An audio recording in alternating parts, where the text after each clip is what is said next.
Lahat tayo naghahanap ng mga recipe using few ingredients and easy to do. Lalo na pag nagmamadali tayo, walang ulam, pero something delicious, affordable, and easy to make.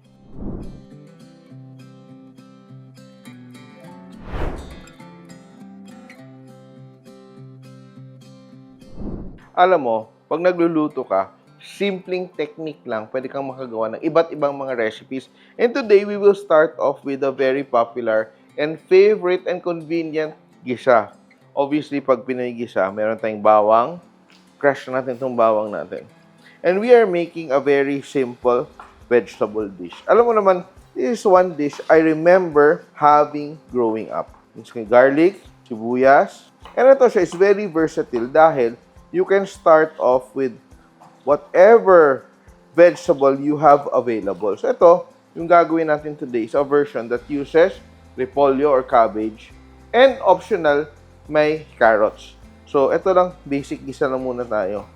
So kamatis. Now I will heat up my pan. Pag gusto mong matutong magluto, very important, naintindihan mo yung fundamentals of cooking. Ito very basic, gisa lang tayo magsimula, pero it can evolve into other dishes. So simple lang tayo, oil, and simulan natin sa gisa, no? So we are making a very light sauce for this. And bawang, simulan natin sa bawang, gisa. Pag naamoy mo na yung bawang, be sure your oil is not too hot para hindi siya masunog, no? We don't want our onions to burn kasi it will give a bitter taste. So ano ba yung inuuna? Minsan sibuyas, pwede din, minsan bawang. But if you cook with the garlic first, you have to manage it very well kasi madaling masunog. Ang onions kasi matubig siya, no? So hindi siya madaling masunog. So isa natin hanggang ating onions become tender and we are adding our tomatoes. So ito siya, minsan tinatawag to na repolyo con hipon or ginisang repolyo. So depending on the household, no? Ano yung tawag? And you always just like to saute that. So I have my cabbage. Habang ginigisa ko yung aking bawang, sibuyas, kamatis, remove the core. Etong core na to, pwede ba nitong makain, ha? So you can either like, eto yung aking leaves, soak ko sa water para malinis. You can add a little bit of baking soda and salt to your water to remove the pesticides. Yan. Ang repolyo kasi one of the vegetables we always have at home because it's very versatile, no? You can use it for a lot of dishes, nilaga, puchero, pansit, di ba? Chop suey, we have all this. So yung core natin, pwede mo din siyang i-slice para hindi siya masayang. No? We will just slice thinly. And ito, medyo tough siya, kaya una ko na yung ilagay dito yung aking core ng aking repolyo. Let it cook ahead of the leaves. And to this also, I will add a little bit of carrots. So kung may carrots kayo, pwede. At ito maganda to because you can add other vegetables. Gusto mo ng may cauliflower ka, may sitaw, bagu beans, pwede din, no? So ang difference ito is a very simple preparation. Hindi siya pareho ng chop suey, no? Which is a slurry. Ito, gisa lang siya. Carrots natin, I will just cut halfway and just cut into ganyan. So ito, half lang gagamitin ko. The rest, tatabi ko para sa ibang ulam. Kung meron tayong gagawin ibang ulam, no? That's the way to do it para maging flavorful yung ating dishes. A little bit of our ingredients, no? Hindi natin ubusin lahat. So ito, meron akong hipon dito. And to extract as much flavor from our shrimp, we will pound it. Ito yung parang tinatawag na katas ng ulo, shrimp juice. So I will just smash the heads para makuha natin yung ating utak, no? And aligay, the fat of the shrimp. Ito yung sikreto ng mga lola before. A lot of people, especially at home, hindi na ginagawa kasi parang nakakalimutan na nila na you can maximize flavor of your dishes by extracting whatever flavor is possible, no, when you're cooking. So I will just add a little bit of water. Yan, oh. Eto, I'm letting this cook a little bit dahil medyo tough yung ating carrots and our cores of our cabbage. So, meron tayong shrimp dito, peeled and deveined.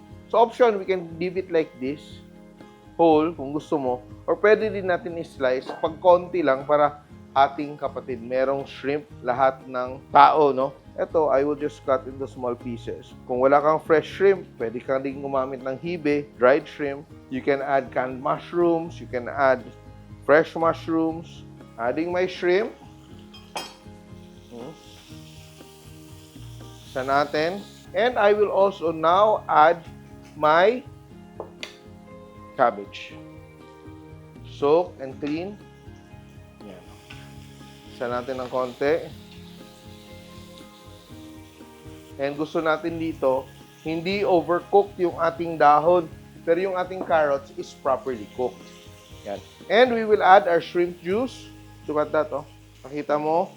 No? So, you really get the flavor of the shrimp. And to finish, for our seasoning, we are adding Maggi, no? The perfect balance and linamnam. So, just add that.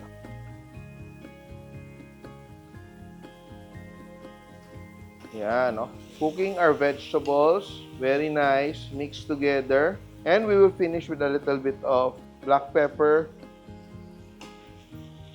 Napakasimple na ulam. And surely, masarap ito. Just like that, malapit nang maluto yung ating repolyo. And to finish, this is optional.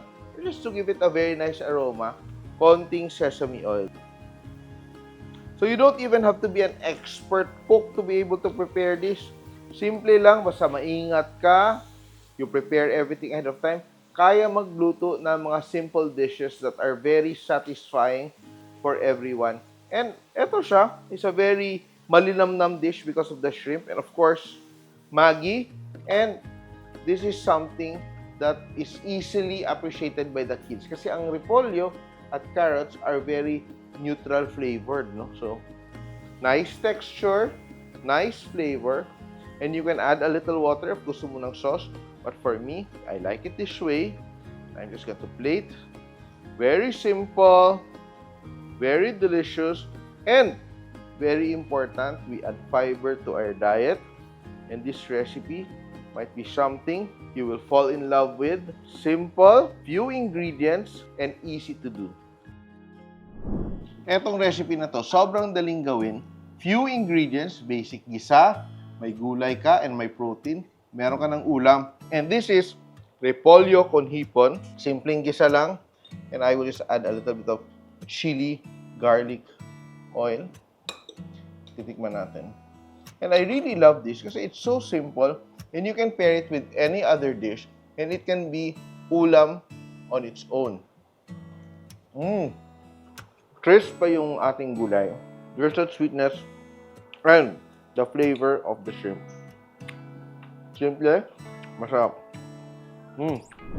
Basic na basic, pero masarap and satisfying. Ating recipe for today, repolyo con hipon. Simple!